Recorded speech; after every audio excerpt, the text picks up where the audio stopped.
സാറിന് എന്ത് വിഷയത്തിനെ കുറിച്ചാണ് സംസാരിക്കുന്നത്? ഈ പ്രാവശ്യത്തെ ഗവൺമെൻറ്റിൻ്റെ നയപ്രഖ്യാപന പ്രസംഗത്തിൽ മനുഷ്യൻ വന്യമൃഗ സംഘടനത്തെ പറ്റിയും അതിനെ സംബന്ധിച്ച് സർക്കാർ ചെയ്യാൻ ഉദ്ദേശിക്കുന്ന കാര്യങ്ങളെപ്പറ്റിയും ചില കാര്യങ്ങൾ പറഞ്ഞിട്ടുണ്ട്.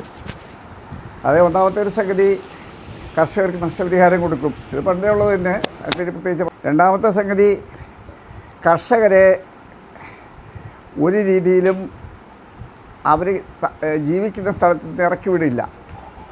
അതായത് വനപ്രദേശങ്ങളോട് ചേർന്ന് ജീവിക്കുന്ന കർഷകരെ എൻക്രോച്ച് ചെയ്താണെന്നുള്ള ഒരു കാരണം വെച്ചിട്ടൊന്നും ഇറക്കി വിടില്ല. അത് നല്ലൊരു സംഗതി തന്നെ. പിന്നെ ഗവൺമെൻറ് പറഞ്ഞിട്ടുള്ളത് വന്യമൃഗങ്ങളെ സർവൈലൻസ് നടത്തും. അതായത് ആർട്ടിഫിഷ്യൽ ഇൻ്റലിജൻസ്, സെൻസറുകൾ വെച്ച് ഇങ്ങനെയൊക്കെ സർവൈലൻസ് നടത്തും. അതുകൂടാതെ സോളാർ ജൈവ വേലികൾ കെട്ടും. ഇങ്ങനെയൊക്കെയുള്ള കാര്യങ്ങളാണ് സർക്കാർ പറഞ്ഞിട്ടുള്ളത്.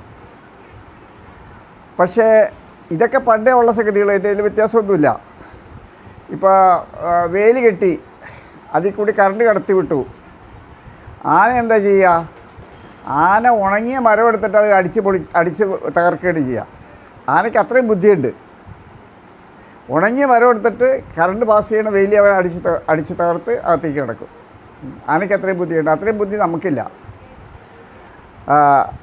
അപ്പോൾ ഇങ്ങനെയൊക്കെയുള്ള സ്ഥിരമായിട്ടുള്ള പ്രതിവിധികളാണ് സർക്കാർ പറയാമെന്ന് വെച്ച് കഴിഞ്ഞാൽ സെക്രട്ടറിയിലിരിക്കുന്ന IASകാർ പറയുന്നത്.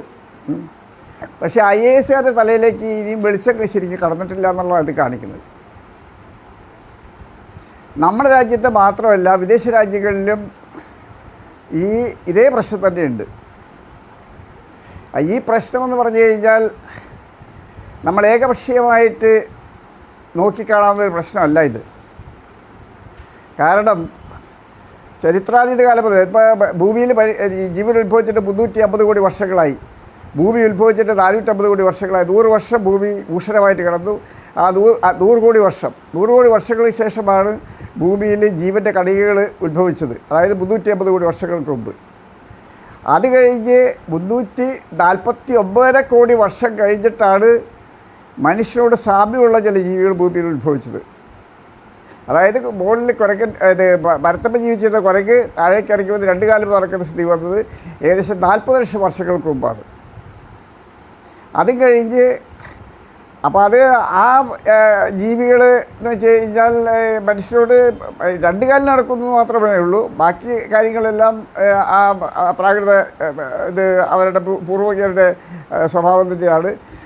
അവരുടെ തലച്ചോറ് പറഞ്ഞു കഴിഞ്ഞാൽ ഈ കുരങ്ങിൻ്റെ തലച്ചോറിന് വലിയ വ്യത്യാസമൊന്നുമില്ല. ഏകദേശം 450 cc ഉള്ളൂ ആ തലച്ചോറിൻ്റെ വലിപ്പം. ഇന്നത്തെ തലച്ചോറിന് ഏകദേശം 1400 cc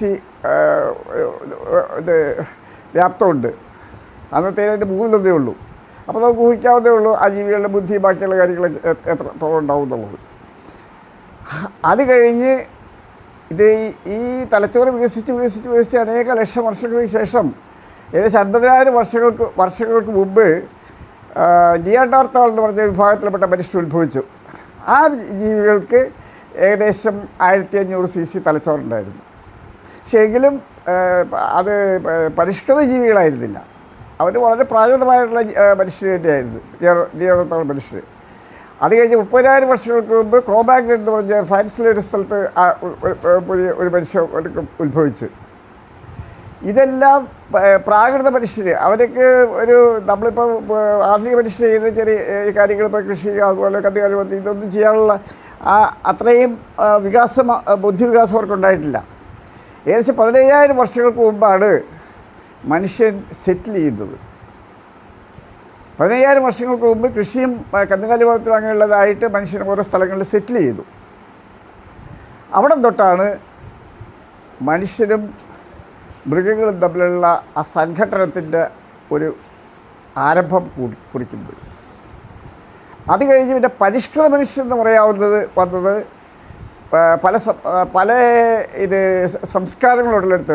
സംസ്കാരങ്ങൾ എന്ന് പറഞ്ഞു കഴിഞ്ഞാൽ ഏകദേശം 8-9 സംസ്കാരങ്ങൾ നമ്മുടെ ഭൂമിയിൽ ഉടലെടുത്തിട്ട് പല ഭാഗങ്ങളിലായിട്ട്. ഗ്രീക്ക് സംസ്കാരം, ഈശ്വര സംസ്കാരം, മെസപ്പൊട്ടേമിയൻ സംസ്കാരം, ബാബിലോണിയൻ സംസ്കാരം, അസീറിയൻ സംസ്കാരം, ചൈനീസ് സംസ്കാരം, ഹരപ്പ മൊഹൻജാദാരോ, പിന്നെ മായൻ സംസ്കാരം, ഇങ്ങനെ അനറ്റോളിയൻ സംസ്കാരം, ഇങ്ങനെ ഏകദേശം 8-9 സംസ്കാരങ്ങൾ ഭൂമി. അതെല്ലാം ഏകദേശം 5000-7000 വർഷങ്ങൾക്ക് മുമ്പാണ്. അത് കഴിഞ്ഞിട്ട് പിന്നെ ആണ് ഇന്നത്തെ ആധുനിക മനുഷ്യൻ്റെ. അപ്പോൾ ഈ ആധുനിക മനുഷ്യൻ ഉണ്ടായതിന് ശേഷം ഈ മനുഷ്യമൃഗ സംഘട്ടനം അതിന് പല രാജ്യങ്ങളിലും പല രീതിയിലാണ് പരിഹാരം കാണുന്നത്. ഈ മനുഷ്യർ ഇങ്ങനെ പരിണമിച്ച് ഒരു സംസ്കാര സമ്പന്നമായ ജീവിയാകുന്നതിന് മുമ്പ് ഈ ഭൂമി നമ്മൾക്കും മൃഗങ്ങൾക്കും ഒരുപോലെ അവകാശപ്പെട്ടതായിരുന്നു. ആ അവകാശം നമ്മൾ ഇന്നും വകവെച്ച് കൊടുക്കുക എന്നുള്ളതാണ് ഏറ്റവും പ്രധാനപ്പെട്ട ഒരു സംഗതി. നമ്മളെപ്പോലെ തന്നെ ഒരു അവകാശം ഈ മൃഗങ്ങൾക്കും ഈ ഭൂമിയിലുണ്ട് എന്നുള്ളത് നമ്മൾ വകവെച്ച് കൊടുക്കണം. നമ്മൾ എന്തൊരു അധീശത്വ വർഗമായിട്ട് മാറിയിട്ടുണ്ട്. കാരണം നമ്മൾക്ക് ബുദ്ധിയുണ്ട്, നമ്മൾക്ക് ഇവരെ കീഴ്പ്പെടുത്താൻ കഴിയും, നമ്മൾക്ക് ഇവരെ ഏത് രീതിയിലും മുളയ്ക്കാനും തിരിക്കാനും ഒടിക്കാനും ഒക്കെ സാധിക്കും. അപ്പോൾ അതേ രീതിയിൽ മനുഷ്യൻ്റെ ബുദ്ധി വികസിച്ചതുകൊണ്ട് ഇവർ നമ്മൾക്ക് സബ്സിഡിയൻ്റായിട്ട് ജീവിക്കേണ്ട ഒരവസ്ഥയിലേക്ക് എത്തി. പക്ഷേ ആ സമയത്ത് നമ്മൾ ആലോചിക്കേണ്ടത് നമ്മളെപ്പോലെ തന്നെ ഈ ഭൂമിക്ക് അവകാശികളാണ് ഈ മൃഗങ്ങളും എന്നുള്ളതാണ്. പക്ഷേ ഈ മൃഗങ്ങളെ നമ്മൾ അതേ രീതിയിൽ പൂർണ്ണമായിട്ടും നമ്മളുടെ അത്രയും അവകാശങ്ങൾ അവർക്ക് കൊടുക്കുക എന്നുള്ളത് പ്രായോഗികമായിട്ട് സാധിക്കുന്ന കാര്യമല്ല. എന്ന് മാത്രമല്ല, ഇപ്പോൾ മൃഗങ്ങൾക്ക് ജീവിക്കാൻ അവകാശമുണ്ടെന്നല്ലേ നമ്മൾ പറയുന്നത്. പക്ഷേ ആ മൃഗങ്ങളെ നമ്മൾ കൊന്നു തിന്നുന്നുണ്ട്. അത് ഒരു അനിവാര്യമായ ക്രൂരതയാണ്. ആ ക്രൂരത നമുക്ക് ഒഴിവാക്കാൻ പറ്റില്ല. ക്രൂരതയാണത്. മൃഗങ്ങളെ കൊന്നു തിന്നുക എന്ന് പറയുന്നത് മനുഷ്യൻ്റെ ക്രൂരത തന്നെയാണ്. പക്ഷേ ആ അനിവാര്യമായ ക്രൂരതയാണ്. അല്ലെങ്കിൽ കോടാനുകോടി മൃഗങ്ങൾ ചത്ത് ഭൂമിയിൽ വെറുതെ വീട് പോകും, ആർക്കും ഉപകാരമില്ലാതെ. അപ്പോൾ ഒരു അനിവാര്യമായ ക്രൂരത നമ്മൾ ചെയ്യുന്നു, അത് സമ്മതിക്കാം. പക്ഷേ അതേസമയം തന്നെ ആ മൃഗങ്ങളുടെ അവകാശങ്ങൾക്ക് നമ്മൾ ചെവി കൊടുക്കേണ്ട ആവശ്യമുണ്ട്. ആ അവകാശങ്ങൾക്ക് നമ്മൾ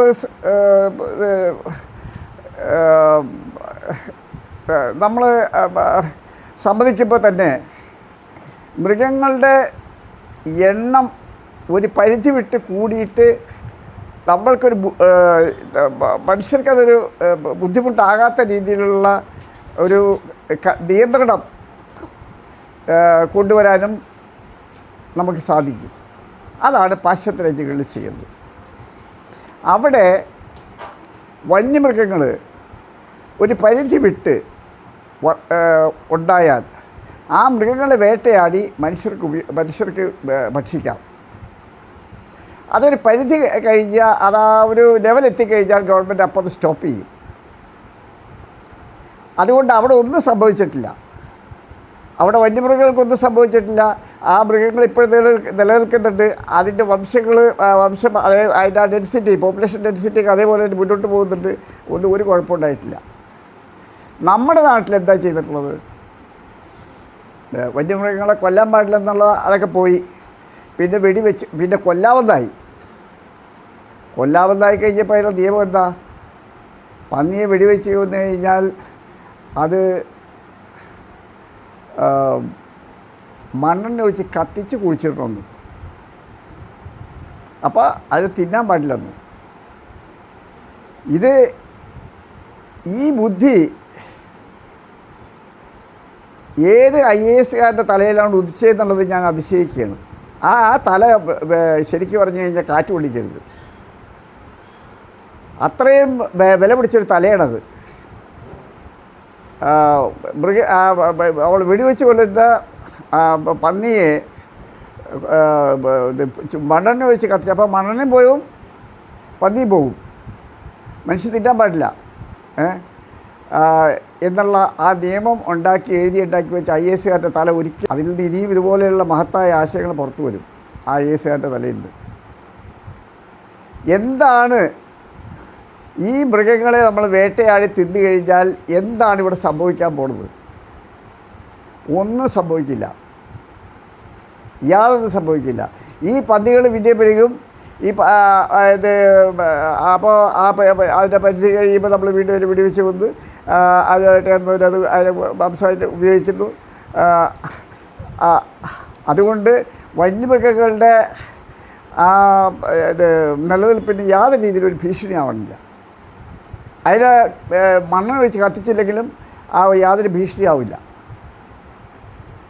അപ്പോൾ ഇത് പാശ്ചാത്യ രാജ്യങ്ങളിൽ ചെയ്യുന്ന ഈ സംഗതി നമ്മുടെ രാജ്യത്ത് ചെയ്യാൻ പാടില്ലാത്തത് എന്തുകൊണ്ടാണ്? അതിനൊരു വിശദീകരണം ഇവർ തരേണ്ടതാണ്. അവിടെ ഒന്നും സംഭവിച്ചിട്ടില്ല. അവിടെ ഇത് ഈ വന്യമൃഗങ്ങളുടെ എണ്ണം കൂടുമ്പോൾ പന്നി, മാന് ഇതെല്ലാം വേട്ടയാടി അത് മനുഷ്യർക്ക് ഭക്ഷിക്കാം. ആ മൃഗങ്ങൾ ഒന്ന് നമ്മളെക്കാളും കൂടുതൽ ഇതായിട്ട് അവരവിടെ സംരക്ഷിക്കുന്നുണ്ട്. ഇത് തന്നെ നമ്മുടെ നാട്ടിലും ചെയ്യാം. പക്ഷെ അതിന് ചില നിയന്ത്രണങ്ങൾ വെച്ചാൽ മതി. ഒരു വർഷത്തിൽ 2 മാസം, ഇപ്പോൾ ഒരു 6 മാസം ഇടപെട്ട് 2 മാസം, ഓരോ മാസം ഈ ഇത് പന്നിയെ വേട്ടയാടാനുള്ള അനുവാദം കൊടുക്കാം. അങ്ങനെ വേട്ടയാടാനുള്ള അനുവാദം കൊടുത്തു കഴിഞ്ഞാൽ അതിന് ചില നിബന്ധനകൾ വയ്ക്കാം. ഒന്നാമത്തത്, ചെറിയ പന്നി 30 കിലോയിൽ താഴെയുള്ളതിന് വെടിവെക്കാൻ പാടില്ല, അല്ലെങ്കിൽ ഗർഭിണിയായ പന്നികളെ വെടിവെക്കാൻ പാടില്ല. ഇങ്ങനെയുള്ള നിബന്ധനകൾ വയ്ക്കാം. ആ വെടിവെച്ച പന്നിയെ ഫോറസ്റ്റുകാരെ കാണിക്കുക, അവരുടെ അനുവാദത്തോടുകൂടി ആ സാധനം ഭക്ഷിക്കുകയോ വിൽക്കുകയോ എന്ത് വേണമെങ്കിലും ചെയ്യാം. ഇപ്പോൾ 100 കിലോയുടെ ഒരു പന്നിയെ വാങ്ങിച്ചു കഴിഞ്ഞാൽ, ഒരു വെടിവെച്ച് കൊന്നു കഴിഞ്ഞാൽ ഒരു കുടുംബത്തിൽ 1 മാസം കഴിയാനുള്ള പൈസ ആയതുകൊണ്ട് 30,000-40,000 രൂപ കിട്ടും. അത് വിറ്റാൽ ഏറ്റവും ഇത് വനത്തിൽ നിന്ന് ലഭിക്കുന്ന മൃഗങ്ങളുടെ മാംസത്തിൽ ഏറ്റവും ടേസ്റ്റുള്ള ഒന്നാണ് പന്നി. അല്ല, മോശമല്ല. മാനിൻ്റെതിനേക്കാളും പാട്ടുപൊത്തിൻ്റെതിനേക്കാളും ഒക്കെ ടേസ്റ്റുള്ളതാണ് പന്നിയിറച്ചി. അത് ഇതിട്ട് മണ്ണെണ്ണ വെച്ച് കത്തിക്കണമെന്ന്. എന്നിട്ട് എന്താ ചെയ്യുക? ഈ മണ്ണെണ്ണ വെച്ച് കത്തിക്കണമെന്ന് സർക്കാരിൽ നിന്ന് നിർദ്ദേശമുള്ളതുകൊണ്ട് അപ്പോൾ നിയമം ലംഘിക്കണം അതിട്ടുണ്ടെങ്കിൽ. അപ്പോൾ നിയമം ലംഘിക്കാൻ ആളെന്താ ചെയ്യണത്? ഫോറസ്റ്റുകാരുടെ ഒത്താശ കൊണ്ട് തന്നെയാണ്. അതിൻ്റെ മുകളിൽ ഉജാല ഡൈല്യൂട്ട് ചെയ്തിട്ട് അവിടെ ഒഴിച്ച് കാണിക്കും.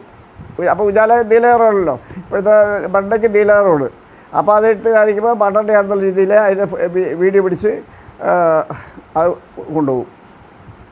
അപ്പോൾ അങ്ങനെ നിയമ ലംഘനം ചെയ്യാനായിട്ട് ജനങ്ങളെ പ്രേരിപ്പിക്കുന്ന ഒരു നിയമമാണിത്. അപ്പോൾ അതാണ് ഞാൻ പറഞ്ഞത്, ആ നിയമം എഴുതിയുണ്ടാക്കി IASകാരുടെ തല കാറ്റ് കൊള്ളിക്കരുത്. ഇതുപോലെ ഇപ്പോൾ അസംബ്ലി കൂടുമ്പോൾ ഇതുപോലെയുള്ള നിയമങ്ങളാണ് ഇഷ്ടംപോലെ എഴുതി വിടുന്നത്. അത് കാറ്റുകൂടെ അവരുടെ തല കാറ്റ് വിളിക്കാൻ പറ്റരുത്. അപ്പോൾ ഇങ്ങനെ ഒരു നിയമം ഉണ്ടാക്കിയാൽ ഇവിടെ ഈ ഭൂമിയൊന്നും കീഴ്മേൽ പറയില്ല. അതായത് വർഷത്തിൽ 2 മാസം 6 മാസം ഇടപെട്ട് പന്നികളെ വെടിവെക്കാനായിട്ട് അത് ഒരു 30 കിലോയിൽ മേലെ 30 കിലോയിൽ താഴെ തൂക്കമുള്ള പന്നിയെ വെടിവെച്ചാൽ അവരുടെ പഴയ ഇടിക്കുക, സർക്കാരിലേക്ക് പഴയ ഇട്ടിക്കുക. ഇത് ഗർഭിണികളായ പന്നികൾ വെടിവെക്കാൻ പാടില്ലെന്ന് പറയുക. അങ്ങനെ വരുമ്പോൾ ഈ പന്നികളുടെ ശല്യം ഒരു പകുതിയിലധികം കുറയും. 100% കുറയില്ല, പക്ഷെ പകുതിയിലധികം കുറയും. എന്താ കുറ്റിയേറ്റ് പോവില്ല, ആ ജീവികൾ ജീവിച്ചോളും. ഇതെല്ലാം കാട്ടിൽ ജീവിച്ച് അവിടെ സാച്ചുറേറ്റഡ് ആകുമ്പോഴാണ് ഇവരിങ്ങോട്ട് പുറത്തേക്ക് ഇറങ്ങുക. അത് കാട്ടിലവർക്ക് ജീവിക്കാനുള്ള ഇടമില്ലാതെ വരുമ്പോഴാണെങ്കിൽ പുറത്തേക്ക് ഇറങ്ങുക. അപ്പോൾ കാട്ടിൽ ജീവിക്കാൻ ഉള്ള അത്രയും പന്നികളെ നമ്മൾ നിലനിർത്തിയിട്ട്, അല്ലെങ്കിൽ വന്യജീവികളെ മാന് അതുപോലെയുള്ള ജീവികളൊക്കെ നമ്മൾ നിലനിർത്തിയിട്ട് ബാക്കിയുള്ള ഇത് വെടിവെച്ച് മനുഷ്യ ഭക്ഷണത്തിന് ഉപയോഗിക്കാം. ഈ രീതിയിൽ ഒരു നിയമം എല്ലാ ദിവസവും അസംബ്ലി കൂടുന്നുണ്ട്, പാർലമെൻറ്റ് കൂടുന്നുണ്ട്, ദിവസം 100 നിയമങ്ങൾ പാസ്സാക്കേണ്ട വക്കീൽമാർക്കും ജഡ്ജിമാർക്കും തലവേദനയായിട്ട് ഇത് വായിച്ച് പഠിക്കണ്ടേ? തലവേദനയാക്കാനായിട്ട് ഇതിങ്ങനെ ദിവസം പാസ്സാക്കി വിടുന്നുണ്ട്. എന്നാൽ ഇതുപോലൊരു നിയമം പാസ്സാക്കി കഴിഞ്ഞാൽ ഈ നാട്ടിലൊരു ഇത് കീഴ്മേൽ, ഈ ഭൂമി കീഴ്മേൽ പറയില്ല, യാതൊന്നും സംഭവിക്കില്ല. വന്യമൃഗങ്ങളുടെ സംരക്ഷണത്തിൽ ഒരു പോരായ്മ വരില്ല. അത് ഗവൺമെൻറ് ചെയ്യാവുന്നതേ ഉള്ളൂ. അപ്പോൾ ഇപ്പോൾ ഗവൺമെൻറ് നയപ്രഖ്യാപന പ്രസംഗം നടത്തിയിട്ടുണ്ട്. നയപ്രഖ്യാപനത്തിൽ ഒരു പുതിയ ആശയങ്ങളുമില്ല, എല്ലാം പഴയത് തന്നെ. അപ്പോൾ പഞ്ചി തിരുതക്കൽ തന്നെ എന്നുള്ളതാണ് സത്യം. വ്യത്യാസമൊന്നും ഉണ്ടാകാൻ പോടില്ല.